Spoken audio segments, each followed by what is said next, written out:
with a lot going on, there's a lot of things to needless to say, to be concerned with, I suppose. You see what's going on in Israel and just what's going on within our own state, our own county. There's a lot of stuff to be concerned with. But I'm here to tell you that there is good news to be had. And there is a God in heaven. And I'm telling you what, He is on the throne. None of this, not a single bit of it, has caught Him off guard.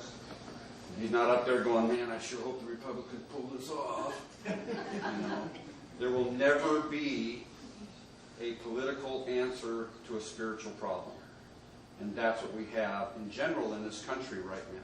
We used to be a nation that honored our Creator, our own state constitution. The preamble is not something prior to it's a part of the state constitution, which it says, we the people of the state of Washington, grateful to the supreme ruler of the universe for our liberties, do ordain this constitution. And in that spirit, the Creator gave us and gave men and women at that time the wisdom to put together a super document. If you've not read the Washington State Constitution, at least Article 1, you know how the Bill of Rights was somewhat of an afterthought, if you would. We wouldn't have had our federal Constitution had there not been the promise of a Bill of Rights, which came a couple years later. But the Washington State Constitution starts off with your Bill of Rights. That's how important your individual rights were to the founders of this state.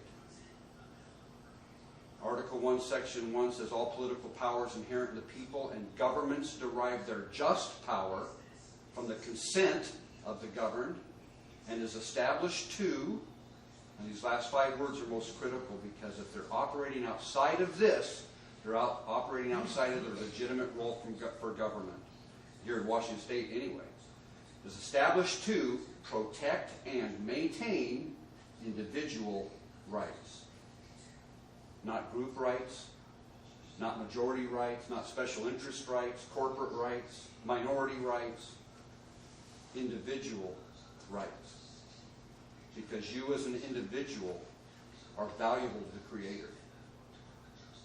He loves you. He loves you so much He sent His Son to die for you. Paid the penalty. Folks, there's good news to be had today. And there's where it will be found. Beyond that, we occupy every day and we do what we can to try to put people of integrity into office.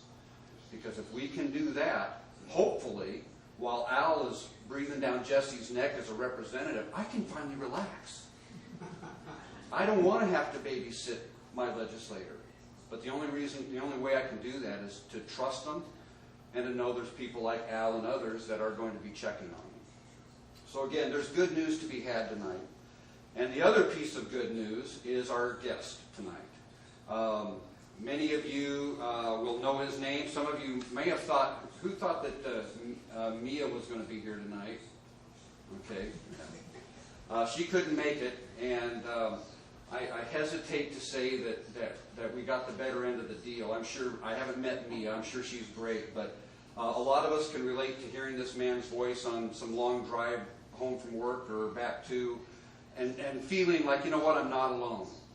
There's people out there that kind of feel like we do.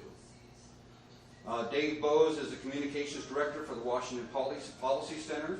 He has been a longtime fixture in Seattle radio.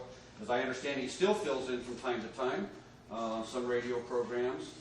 His writings have been, of course, in the Seattle area papers as well as the American Spectator and others. And he lives in Tacoma and was gracious enough to fill in when Mia couldn't make it. So would you please give a warm welcome to David Boze. Thank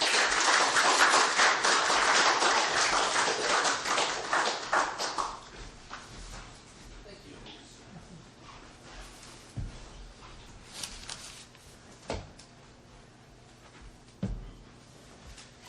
Yes, well,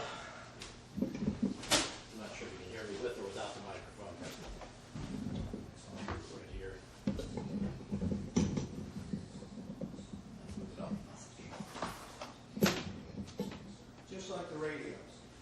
Almost exactly the same as the radio. course, the radio's hanging, so it's hanging like this, but you do get used to it over a period of time. How many of you are familiar with what Washington Policy Center is? Let me start with that. One, maybe, kind of.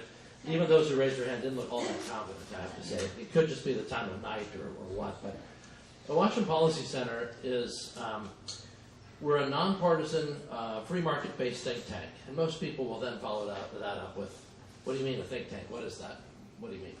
Now, as somebody who, I was in the policy and broadcasting world for a long time, so I use think tanks all the time. So it was kind of news to me that people didn't know. But basically, we have a group of researchers who take a look at policy issues in Washington State, and we try and come up with better solutions for Washington. Nonpartisan does not mean we don't have a perspective. Nonpartisan just means we're not Republican and we're not Democrat. We promote free market ideas. It also doesn't mean that one side isn't more in favor of our policies than another, right? To a certain extent, the one side of the aisle tends to be more friendly than another, although you do have, on certain issues, some surprising finds, some surprising relationships can develop to accomplish certain tasks, and we can get into that later. But people get confused by it all the time. What do you mean by nonpartisan? People on the left, people in media, they'll point to something that you say, like one of Washington Policy Center's longtime recommendations is that Washington State should abolish income taxes. And people point to that and say that's right wing or whatever. For us, it's about policy, not about the party.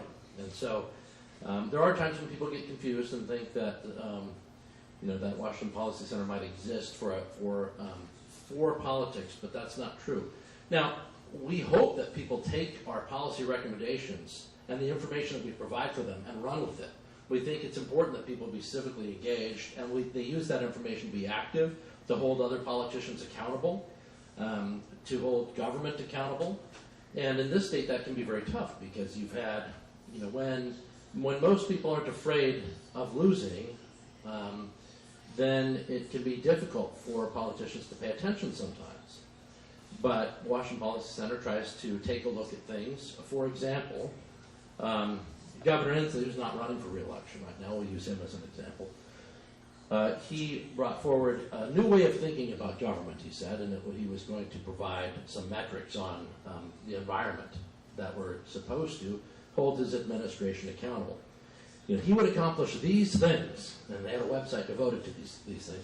He would accomplish these things, and we could judge the success or failure of the policies of Washington State and his administration by looking at these things. And he got a lot of headlines over those things. And I'm sure that those of you who watch any news at all or read any papers at all have seen headlines like that, where a politician announcing an environmental policy will get credit almost as though they accomplished what it is that they say. For example, like salmon restoration, or saving the orca of Puget Sound, or reducing carbon emissions. You name it, it's there. So one of our researchers took a look at the metrics and pointed out that not a single one of those things had actually been accomplished after many years in the administration. And we brought that forward, we released that to the media and others to try to generate interest in the idea of holding people accountable, in part because the politician himself said, I want to be held accountable, this is how we learn. Then that would be a refreshing way to govern if people actually said and meant it, that they wanted to know if their policies worked or did not work. So he pointed out that these things had not been accomplished, and that a considerable amount of taxpayer resources had been spent doing them. Can anyone guess what the response of the state government was? Anybody want to throw out a guess? Crickets is close. I'll give you a hint. If you wash dishes, you use often, especially a frying pan, what do you use? A scrub pad, right? They just scrubbed it off the website. They all disappeared. The whole page is gone. So instead of taking a look and saying, hey, wait a second, these things are not being accomplished. We said we were going to measure ourselves by this. Maybe we should take a look at how we're doing things and change that way to be more efficient, to be more productive, and maybe do things differently. Instead, the response was, crickets, scrub the website, pretend it didn't happen, and for the most part, that continued. And a lot of politicians can get away with that to a certain extent. But at Washington Policy Center, we try to remind them of those things and keep reminding them of those things. And it's always surprising how cyclical things are. The things that you think are gone or disappeared will come back a year later, 2 years later, 3 years later. It just keeps going. So you have to keep reminding people, and you need the institutional memory there. And that's part of what Washington Policy Center is. Now, there's many things. You might recognize some of these issues as important and as prominent, and particularly this year. Things like parental rights. Our education department's been writing quite a bit about ideological influences in public education system, things that have gone beyond. There was a lot of talk, let me put it this way, from people of all sides of the political spectrum saying how important local control was. Local control was absolutely essential for various reasons, when it served their political interests. But when, in the last legislative session, when there was a move to determine curriculum for local school districts, suddenly the need for local control went out the window. And suddenly some of the same people who said that local control was a great, it was a measure of authority by parents and local communities to determine what their own local schools would look like, all of that talk about how important that was just disappeared, faded away. And you even had a couple of representatives, and Senator Peterson, for example, and Representative Santos, they stated publicly that if the Parental Bill of Rights passed in Olympia, which it did, and it didn't need the governor's signature because it was an initiative filed to the legislature, that if that passed, they would direct school officials to ignore that initiative in favor of Policy 3211, which was, things like hiding pronouns and other gender identity from parents and things like that. So it was a case of you had an interesting approach from lawmakers who say how important it is that the law be followed, and process matters and the law matters. That's the whole purpose of the Constitution and laws and other things. But then when it doesn't go that direction, the talk is we want to ignore that part, even though parents are obviously flexing a great deal of concern right now over those issues. So at Washington Policy Center, we have let people know what's happening, what to expect, and what to do, with the idea that being forewarned is forearmed, and that people can act and be a greater, more knowledgeable, and more effective participants in the civic square if they're paying attention and if they're informed about what's actually going on statewide and in their communities. So we try and share that information with them.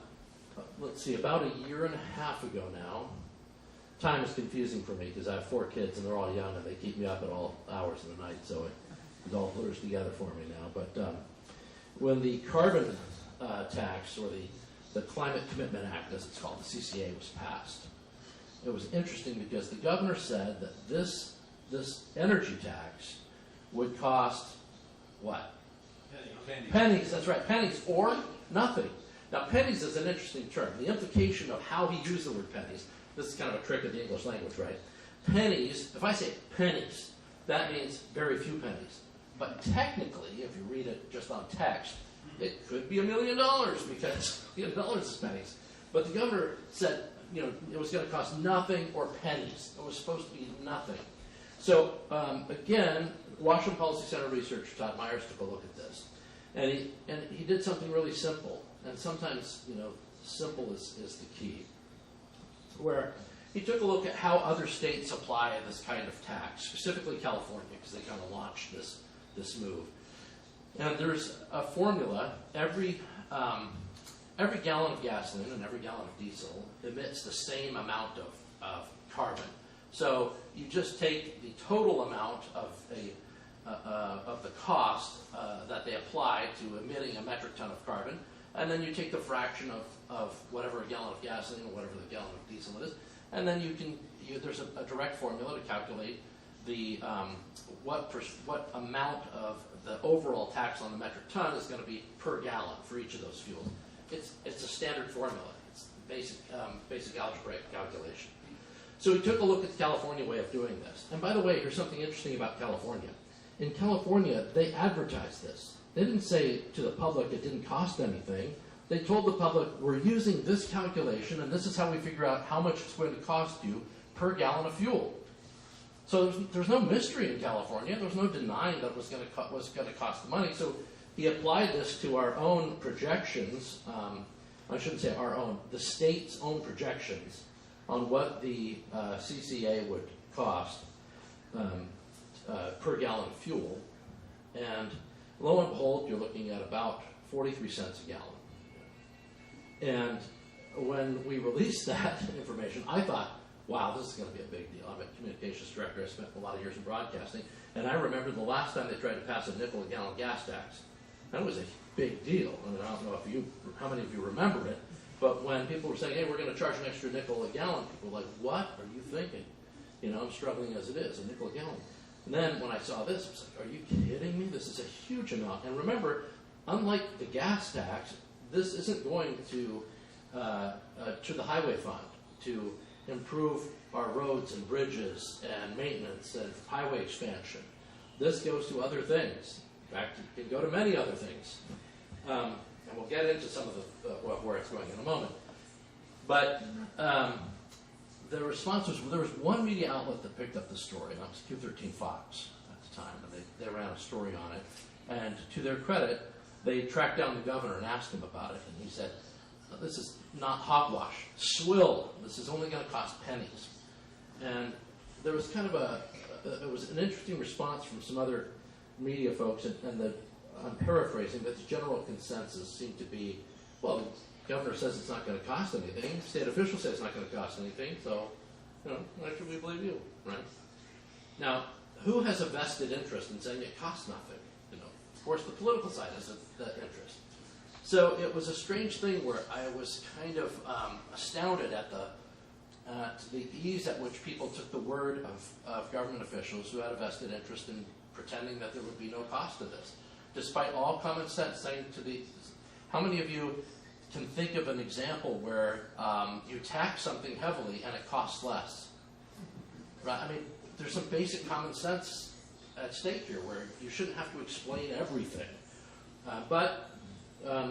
It was disappointing, but we didn't give up, so we kept telling people this is what it's going to cost. In fact, we put on top of gas pumps throughout the state, we had advertisements at the top with a QR code showing people how we calculated the increase in prices that was coming and where they could go to get more information. And so over time, prices went up in Washington State. And again, the governor came out and some other advocates came out and said, hey, this is due to oil company greed. And so we pointed out that for some reason, all other things being equal, the price increase in Washington State stopped at the Washington State border. It didn't go to any of our border states. So for some reason, the greed of the oil companies was only in Washington. And when they got to other places like Idaho, they felt like very charitable, apparently, on keeping the prices low. In other words, we exposed it as nonsense. And then, fast forward a little bit more time, we found a report from 2014 from the governor's own office, a study showing that a proposed tax like that we ended up passing with the CCA would end up costing exactly what we said. So in other words, they had the information that was going to cost in 2014. They just basically waited until people forgot about that report, and then they passed it and claimed that there was no way that this would cost any money. So there's a certain blatant disregard for reality that's been happening with some of these things. And I think one of the values of Washington Policy Center has been to show people what the reality is and give them the tools to challenge elected officials and others with the truth, and to be able to understand why things are happening and what some alternatives might be. In the past legislative session, there's an interesting thing. They're taking some of this money, and by the way, the carbon tax has brought in way more money than they were predicting. And when they say that, it's like generated so much revenue. But of course, when you tax energy and the energy companies get taxed on that, Does it stop right there, or are they going to pass that added cost on to the distributors and they're going to pass it on to the consumers and so forth? So you're going to get that pass-on cost as you would in any other item. But an interesting side note is to take a look at the actions in the legislative session this year, where there's a proposal that $200 checks for utility customers be sent to help alleviate some of the increased cost. This is the only part of that money that's collected. And remember, if the voters were to repeal this in the future, this tax, the money doesn't disappear. The government has collected this money, it's there, and they're going to spend it one way or the other. That money's there. It doesn't get returned or anything, this money's there. So it's the only expenditure of the money that they've collected so far that is required by law to be spent just prior to the election. By September 15th, 2024, those $200 checks have to go out to the utility customers. Now, that's a stunning coincidence that a cynic might think was an effort to use the power of government in order to influence other results. Yeah, it could be. So, yeah, it'll be interesting to see whose signatures on that check. But it's so blatant, and you look at it and you think, wow, that is very brazen. And so, but the interesting thing is, at the beginning, Todd Myers, our environmental director, his work was, it was largely ignored. It was frustrating because he'd have this great information, and it was an airtight argument to me. And I looked at it and I thought, that's really powerful. And yet you had a lot of ignoring it. And then, so we had to keep releasing it, keep relating it to the latest news, the latest price increases, adding a little bit more information here and there. And over the course of a year, the narrative changed, where finally at the legislative, at the governor's media availability at the beginning of the session, you had several questions that were based on Todd's work being asked of the governor right there. So it took a while. It took persistence, which is difficult sometimes, especially when you live in an area where it can be very frustrating. If you have a certain point of view, you can. Sometimes people can get used to losing, and they lose their enthusiasm, and you have to find a way to shake yourself up mentally and remember. I always like to think of the John Quincy Adams. Are you familiar with that story? John Quincy Adams used to bring petitions from slaves to Congress, and it was forbidden at the time, so they would always be denied, and he was unable to bring them. This is after he was president. He was elected congressman, so he would go and he would deliver these petitions. They'd be thrown out, and he would do it year after year after year. And they said, finally they said, hey, why do you keep doing this? Year after year you lose, nothing changes, slavery's still around, there's not even a debate allowed about slavery. That was the whole point of silencing the debate about it. So why do you keep submitting these petitions year after year after year, knowing that you're just going to fail? It's a total waste of your time. And he said, the duty is ours, the results are God's. And he felt very content by that. And what I liked about the story was that ultimately he dies on the floor of Congress. And if you go and tour the Capitol, the couch that he died on is there, and you can see where he collapsed. And he had pallbearers there of his fellow congressmen. And when he died, that was coincidentally during the single term of a certain Republican congressman from Illinois, Abraham Lincoln, carried his coffin to its final resting place. And it's not like there's writing that says I was inspired by him, but it's hard to imagine that a young Abraham Lincoln, one-term congressman, watching this former president act with determination over and over and over again, wouldn't be inspired by that determination and see that maybe, even though John Quincy Adams never saw the fruits of his own labors, that doesn't mean he wasn't part of a larger story. So I like to keep that in mind when you're thinking about doing things. You have to remember it's not uncommon for people to be a part of a larger story and not actually realize it until later. So on the carbon tax, we've got money, again, being directed to people coincidentally before September 15th, 2024 this year. It's the only amount of that money that's going anywhere prior to prior to 2025. The rest of the $1 billion they've collected is going after 2025. I'm sorry, after January. So it'll be after the election stuff. But the one thing, the checks to consumers, they want to get that out right away. Really important stuff, I guess. So, here's WC predicts that prices are going to go up a certain amount, and it follows like clockwork. The governor says it's going to be nothing or pennies, and he's wrong. And he's wrong again. And then we show that in 2014 he had that other report showing that the prices would go up.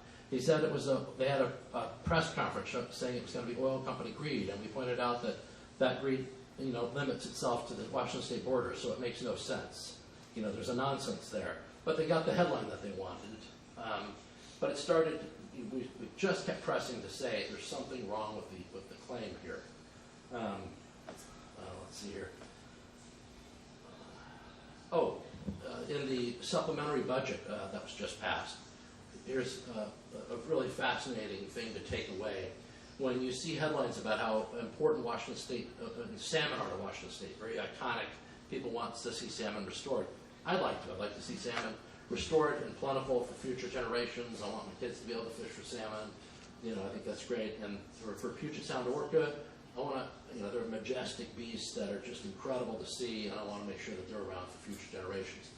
And I find it extremely frustrating that we talk as though we really want this objective, but then we don't take a step back to see, hey, if we're doing something, are we doing it efficiently? Are we doing it appropriately? Is it something that is cost effective and actually works? If you have something expensive and it does a lot, maybe it's worth it. A house is a lot of money sometimes, but it's much better than a tent for a long-term dwelling, right? It costs a lot, but you get a lot. But if you're spending a lot of money and you're getting a little bit of benefit, that's not smart policy. And you would change that in any other aspect of your life, but government, that kind of thinking doesn't always, the step back and quality control doesn't always take place. So we're very focused on that. But think about this. The reason I bring up salmon and orca is because in the supplemental budget, the amount of money that they added to prioritize salmon and therefore orca and salmon at the same time was less than the amount that they added to government employees to manage the new carbon tax.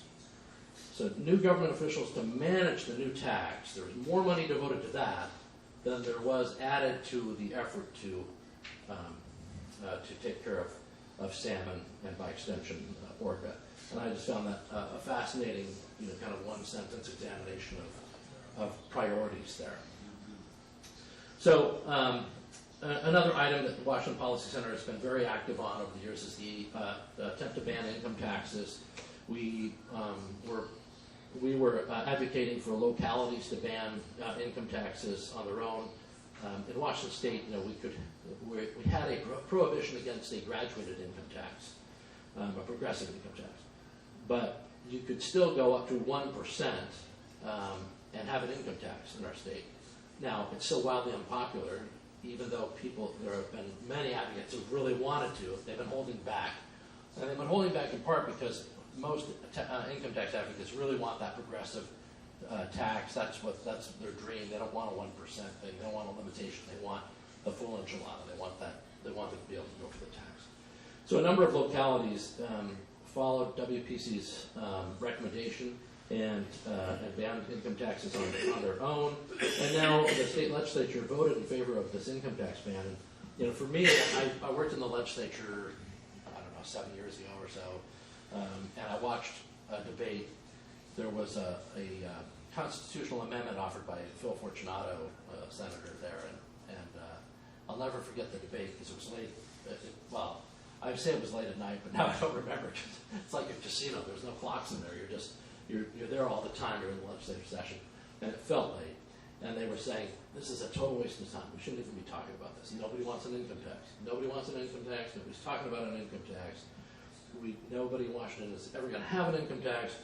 And, of course, naturally, your first thought is, if it's that obvious, why not just pass it? If it's a policy that everybody wants and nobody thinks twice about it, why would you just pass this constitutional amendment saying no income taxes in Washington State? But there was speech after speech, sucking up a lot of time, saying what a waste of time this was, and they said, nobody wants this income tax. Until finally one progressive stood up and said, well, I know this isn't popular, but I want an income tax. And there was a little groan there, and there was some laughter. But anyway, one of the interesting things for us was, and related to this, was the capital gains tax that passed, I guess it's almost been, a year and a half ago now, 2 years. The capital gains tax, we were pointing out that that was an income tax. And we weren't the only ones admitting it was an income tax. People who advocated for that policy would admit that it was an income tax behind, in private, not directly to us, but it was, we got emails showing that one of the goals of trying to institute the capital gains tax was to challenge the Supreme Court's definition of income as property. And I think it was the Washington Education Association who was making an argument, essentially, that your income is not your property, therefore it should be counted as such.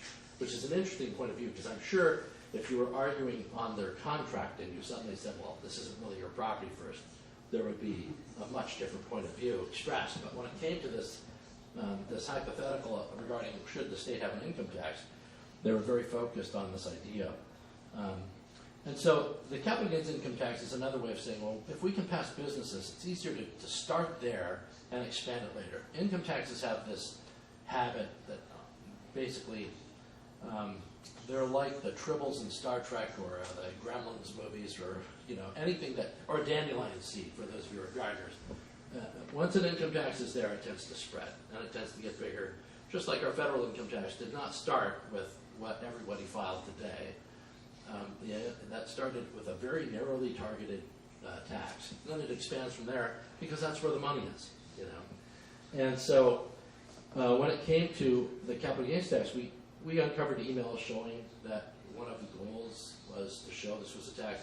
Was to show that was to get this state Supreme Court to change the way they define property, and so that they could institute other income taxes and open the door to this possibility of, in their mind, a kind of a utopian change in how Washington State was structured in taxes.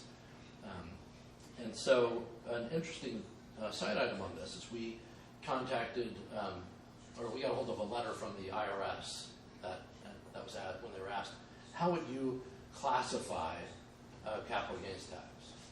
And the response was, it is an income tax. We contacted the revenue departments of all 49 other states, and every single state, without exception, treated a capital gains tax as an income tax. It's even in the name when you think about it. It's a gain. The gain is income. Where do they find the gain? On your income tax form. So we had every other state of the union and the IRS. Now, most of the time, and Congress, but most of the time, when you have a debate about what is or isn't valid tax information, and you say the IRS says this, most of the time that's pretty much the end of the debate. You can wish it wasn't true, but however they say it is, it's going to be, that's the way it's going to be. But fascinatingly enough, that was not the way it was in Washington State, where the IRS and all 49 other states said this is an income tax, and yet it was referred to as an excise tax for months and months and months in the lead up to this. And I think that was among the things that gave people the political cover that they wanted to pass policies that would be vastly less popular if they were more accurately described. And I think that those kinds of language abuses, if you control the language, you control the debate. And that was a big challenge there, and it remains a problem. And it's kind of fascinating. Recently there was a legislative leader who said that if we didn't have the capital gains tax, public education spending, early education spending would be decimated. And they don't point out that K-12 spending has doubled since 2013, from $13.5 billion to $29 billion, and that we're spending an average of $19,000 per pupil per year in education. So it's not about those issues, it's about the revenue. And so we've been advocating to keep our advantage of being an income tax-free state. And this is something, by the way, that Washington State's Revenue Department used to have on its website to attract other businesses here, saying, we're an income tax-free state, that's an advantage. So it wasn't even a controversial item. We've also talked about the paid family leave. One of the things that our researcher pointed out was more people in the upper quadrant of income are using the paid family leave benefit than the poorest people. So the poorest people are paying, so the richest people then have time off. We have warned about rent control and the problem when people say, hey, we're from the government, we're here to help you, and we're going to freeze prices. We're pointing out that when you take away those property rights of people, people respond accordingly.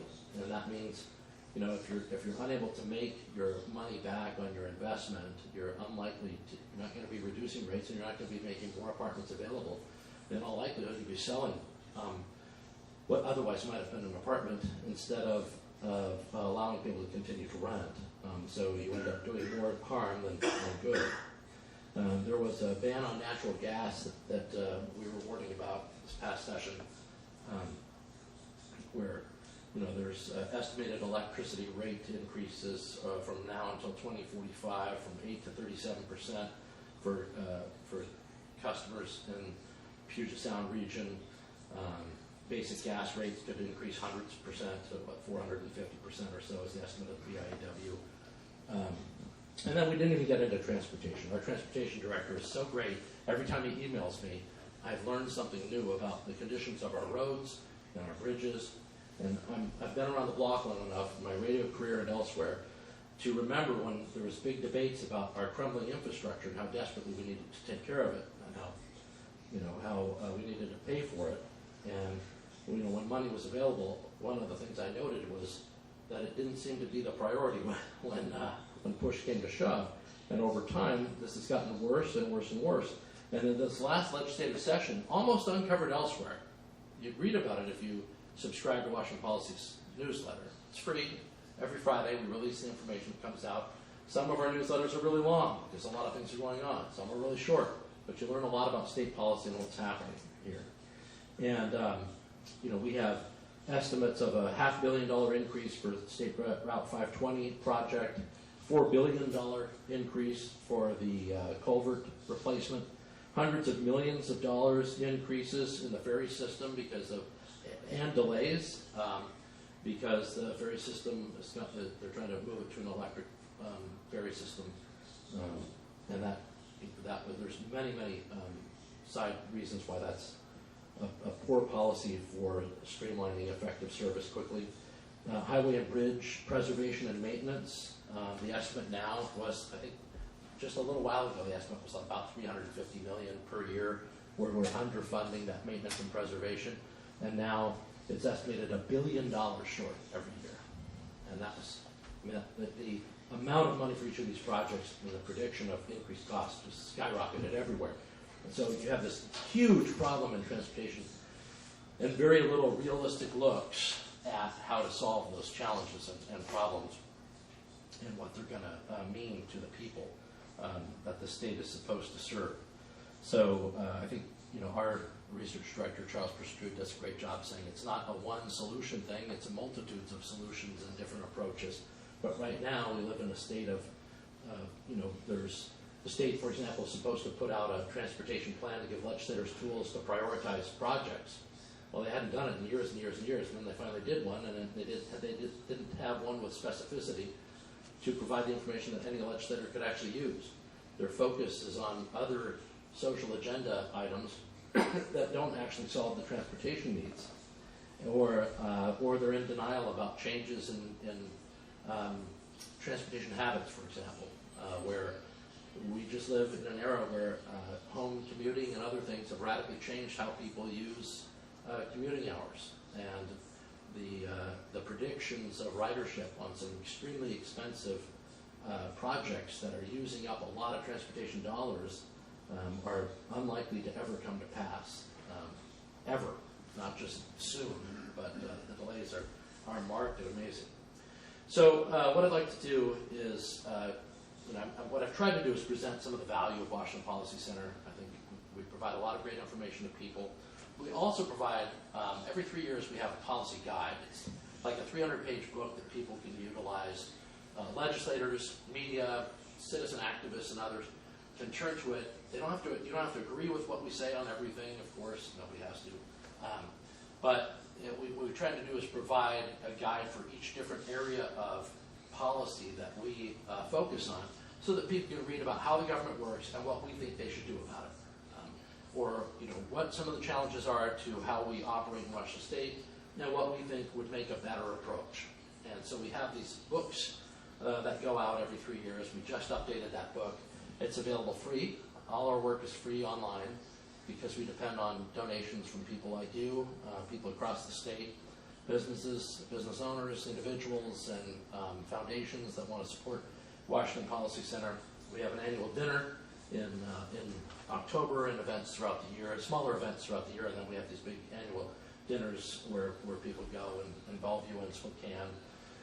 And we have nationally prominent speakers that come in and share that message, and we try and alert people to the value of Washington Policy Center and how we're able to bring some impact in a very difficult environment by showing people the truth and by encouraging accountability and working with people to create policy changes where possible. But I brought these little tickets here. I'm going to pass those around here. I've got enough for everybody. But if you just scratch that off, there's a QR code. You can scan it with your cell phone. If you don't have a smartphone and you don't like scanning things, just give it to somebody who does. And that'll get you straight to the digital copy of our policy guide. Like I said, it's free. And for those of you who enjoy audiobooks, for the first time ever this year, we made an audio version of the book. And you can download it chapter by chapter. It doesn't read like a novel, let me warn you, it's a policy guide. So, if your passion is transportation, you can just focus on transportation. If you need another one, I've got plenty. I've got plenty. So, you can do it chapter by chapter, however you want. And then if you want our free newsletter, you can sign up anytime. If you write your email address on my sheet here, I'll enter you in so that you'll have the newsletter arriving every Friday in your mailbox. And I do try to make sure that it's rare to get more than one email a week, although it does happen from time to time if there's a special event or a speaker or some other a special study. But most of it is just that Friday newsletter, keeping you abreast of what's happening with Washington Policy Center. Any questions? Yeah. Has the Policy Center ever addressed or put any energy into discussing judicial activism? The checks and balances have kind of just fallen apart. We have a chapter on it in the policy guide where, there's a chapter on some recommended changes to the judiciary. One of the recommendations that's made is that that there be elections by region, so that Eastern Washington would be better represented on the court. And we certainly took on the court when it came to the income tax issue, because we pointed out that, despite the IRS and despite 49 other states and Washington State prior to the passing of this particular capital gains tax, so all 50 states, then only Washington State, but all 49 other states, the IRS, Congress, and several other nations identify a capital gains tax as an income tax. And you use an income tax form to determine it. And yet our state Supreme Court said, well, it's not taxing the gain, it's taxing the transaction. But the name of the capital gains tax is gain, capital gains tax. So it was very clearly the kind of thing where it was exactly frankly, it was exactly what was hoped for by advocates of the tax. They said they wanted a friendly court to reinterpret what would constitute an income tax. So they did what they wanted and redefined terms, which is a very dangerous thing.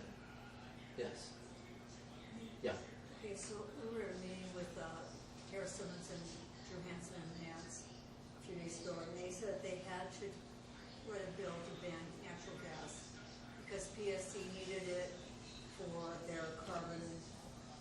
I don't remember exactly what they said. They needed to do this for their carbon They wanted to avoid the cost of the CCA, the carbon tax, I think. Yeah, they had to, anyway, they had to do this. They didn't have a choice but to write this bill up. That's the way I understood what they're for them to say. I'm sure some people might phrase it that way, but there is a choice. Another choice would be to eliminate the requirement that puts a burden on, like the burden is off of Puget Sound Energy, but it's not off the consumers. So, there's one aspect is it's less burden, but consumers are not less burdened. So they could have done it differently. Sure, I think so.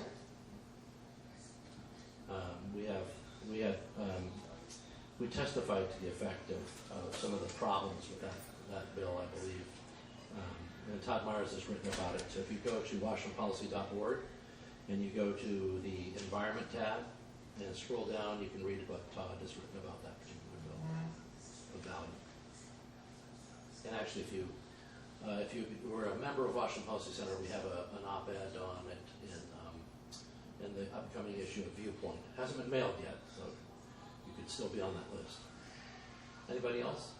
How long has Washington Policy Center been around? I think 27 years. 20, yeah, I think so. It might be 28, somewhere there. I got to admit, when I heard Washington Policy Center, part of me thought, well, there's not much good politically coming out of Washington policy, either Washington. So it'll be interesting to see, but then seeing the list of folks and the things that you support. Well, what's amazing too is that there have been times, for example, last year we testified on a bill that was a smart tax, and when we testify, it has to be a legislator has to request a Washington Policy Center researcher to do it, because again, we have as a 501c3 nonprofit, we're limited in lobbying. So if somebody asks, will you testify on this bill, a legislator, then we can testify. And one of the things that we shared about a proposed new smart tax, it's supposed to be a tax on your phone, because it connects to the internet, and there was going to be a little tax on there. We pointed out that the way the bill was written, it also would tax most washing machines, refrigerators, just about anything that you pick up in an appliance store nowadays, because it's all connected to the internet, would apply to this smart device tax. So instead of it being this small tax, it was really a $100 million hit on the taxpayers. And we pointed that out, and the bill disappeared fairly quickly after that. So, sometimes information is just the kind of thing to deliver, and people can do with it what they will. But I think people probably originally thought, hey, here's a small thing that we could just slide through. After all, there's so many fees on a cell phone, how could we notice? But then it became a much bigger thing. So we've had a number of chances. We worked with some groups to reduce occupational licensing requirements. These are the kinds of things that you burden people with that block them out of professions for the most part. And we were successful in some changes on that score. There's more that needs to be done, but we pointed out that you've got exponentially more hours and hours of requirements for people.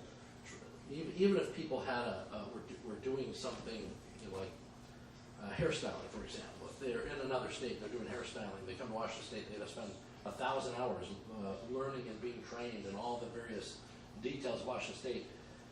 And there's been plenty of evidence that government licenses like that have very little impact on the quality and safety and other things. You're probably more empowered by checking the Google reviews and Yelp and other things than you are just because somebody has a license or not. And so the real effect of a lot of these rules is to keep competition out, and it prevents people from getting a job that they might otherwise thrive in. It hits low income and immigrant communities hardest because people arrive here, they've got all kinds of skills, and they're not allowed to use them. There was a problem too with people getting out of prison, where it's like, get out of prison, you got to get a job. But then we made it so they couldn't get the job because we had a bunch of rules in place that made it so that these are people that don't have money, they're not going to be able to pay for those to get that training. So if it doesn't make sense, we should change that. So that's one of the other things Washington Policy Center points out is when there's regulations out there that don't make sense, And there's more all the time. Senator Braun, I think it was, maybe it was 3 years ago, he stacked up all the books to show the growth of the administrative code of the state of Washington, and nobody can keep up with that. So if you check our policy guide, you can see, there's recommendations on how to trim that and keep that manageable so that people aren't just, hit by an avalanche of regulations that not even a lawyer is going to be able to wade through that many thousands of pages all the time to know the ins and outs. So it's unfair to the people. And it kind of creates a catch-all situation, which is not friendly to liberty.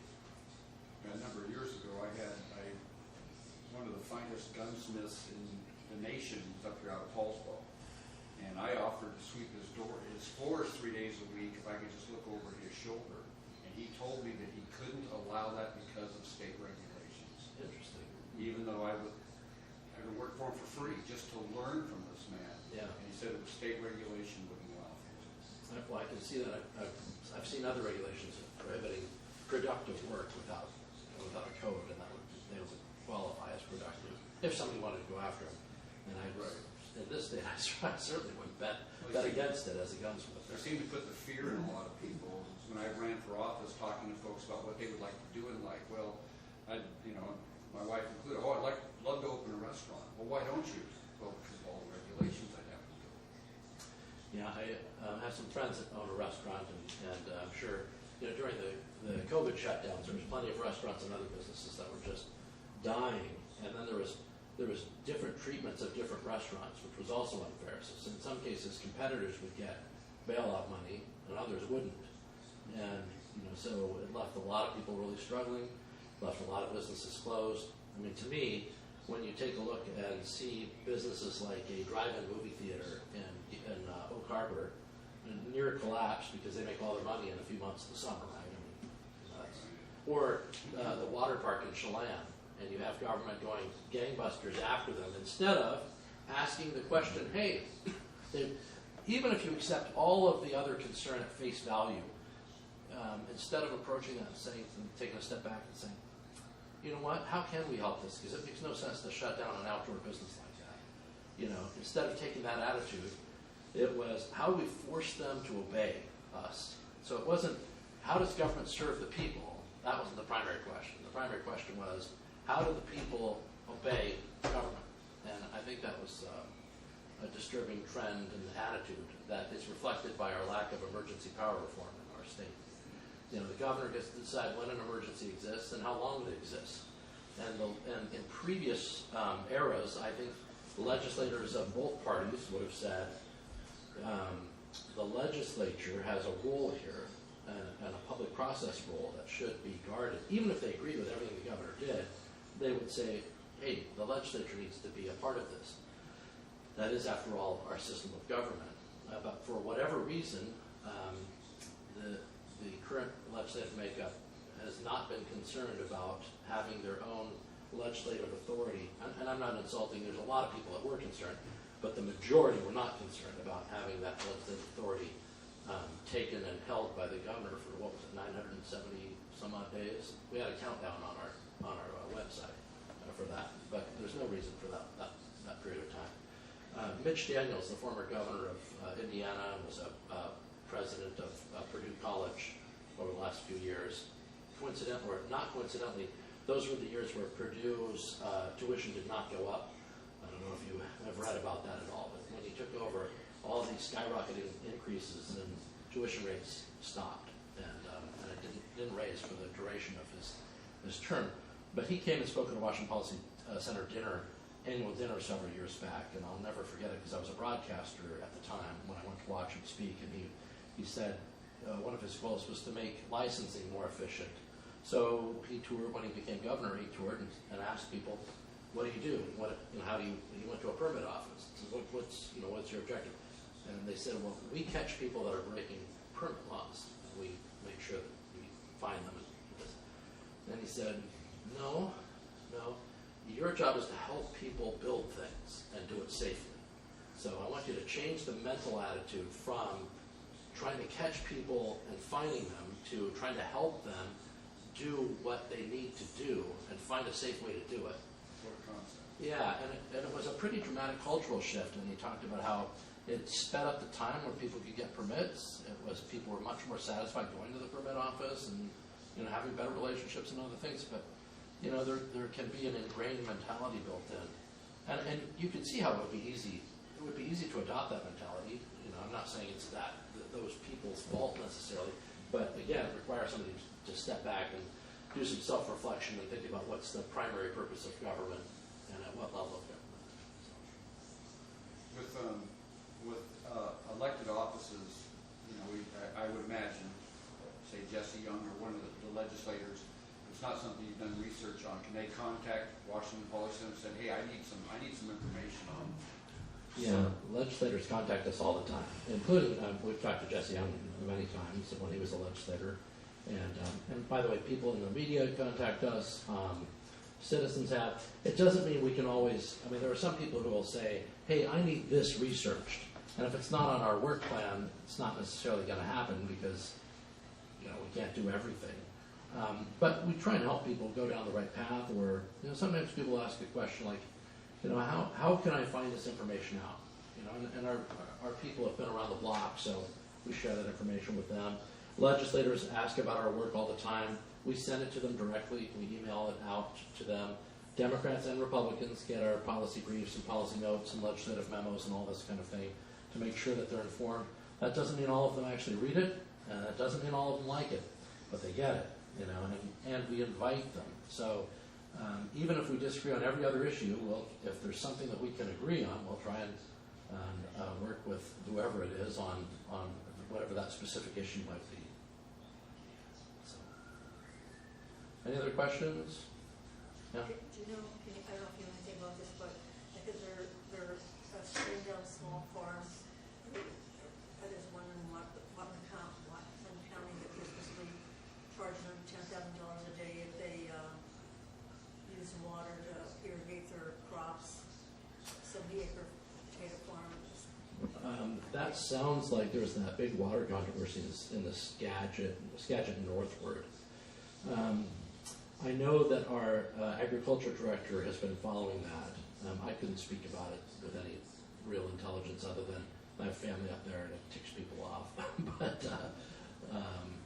But you could email Pam Lewison, our ag director, and ask questions about that. She has a new column coming out tomorrow in the Seattle Times about the disappearing Washington state farms.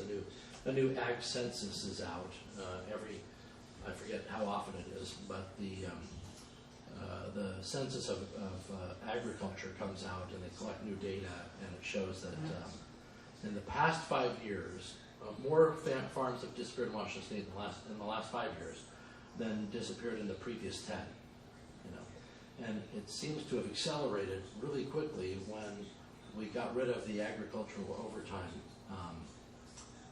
for the agricultural overtime exemption for farms and other things. Because historically we've recognized that harvest time and other things, agriculture is kind of a different animal than the usual.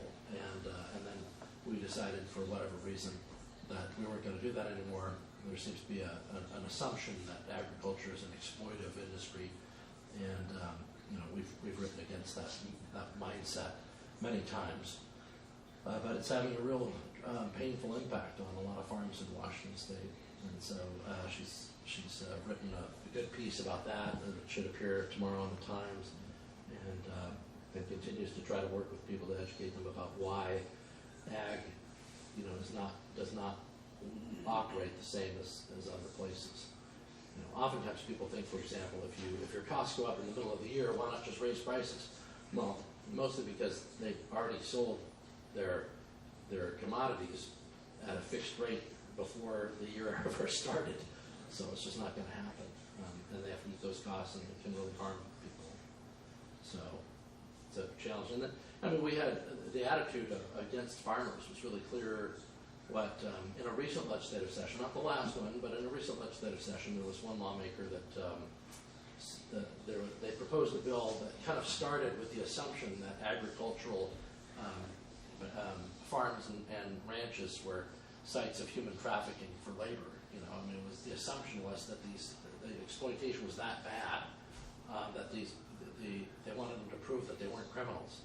You know, it's like it's such an insult as far as trying to prove the negative, and then starting with this assumption that the ag community is filled with these people that want to exploit everybody instead of. And look, it's hard to find farm workers. I mean, it's really hard to find good farm workers, and they're paying to retain them, and they have close relationships with them, and people will return year after year to a good farm, and they're in competition with each other to keep those workers. But in fact, on the Capitol steps this past year, you had a number of workers saying the lack of ag overtime rule has actually led to diminished payment for us, because now, you know, farmers have to stop at a certain, 40 hours, and so we used to be able to make a lot of money in a short period of time, but now we'd have to get a second job to go and make money again at this other rate, and it makes life more difficult for them, family-wise and other things. So, there was no movement in the legislature, but you know, one hopes over time. Again, you can't give up. You just got to keep pressing and showing people what the truth is. So what about all this money that's supposed to COVID relief that's supposed to have gone to farm workers? You know, we wrote a lot about that at the time. I haven't lately taken a look at COVID relief funds. There was a lot for education, too. One of the things we were arguing is that the bulk of that for education should have gone to tutoring kids, because the school shutdowns lasted way longer than was appropriate. And frankly, you know, they should, if they didn't know, they should have known that the shutdown was harmful to children, harmful to their learning over time. And experts suggest that it'll lead to long-term learning loss and long-term financial loss for the kids affected over that 2-year period. You know, and they could have devoted a lot of that money to tutoring, but a lot of that money went elsewhere. So, well, if you do decide you want the Washington Policy Institute newsletter, there's 2 ways to do it. One, you can just write your name and email address on the sheet, and I'm happy to enter that data in for you. Or you just go to WashingtonPolicy.org. There's lots of places. At the very top of the page, it's sign up for the newsletter. And any of our blogs has the same thing, sign up for the newsletter. Again, it's free. I'm pretty zealous in terms of protecting you from any and all spam, and we don't sell email addresses. So if you ever got a pitch from some commercial enterprise, it was not us, because we don't do that. The worst you might get is an extra email during the week if we had a special announcement or something like that. But I try to keep it to the Friday, because I want people to know that what they're getting, information-wise, is special and important. And we encourage people to share it wide and far, because if we don't amplify the voice is quieter. You know, and the truth is stronger when it's yelled, or when it's heard throughout the state. So, thank you so much for inviting us, and I appreciate you inviting me. Thank you, David.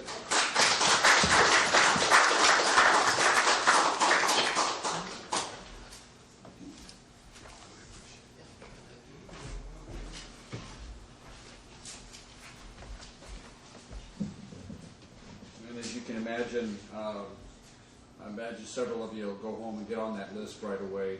Just cruising through their site for the first time myself recently, there is a lot of great and useful information to help combat a lot of the lies that we're seeing. So again, I really appreciate David making the trip over, and Washington Policy Center for helping out. Dana, thank you for making the contact. And with that, do we have anything for the good of the order? What help we can get. With that, and not hearing anything else, again, Lord bless you all. Safe travels home, and we'll see you here in another month. Thank you all. Good night.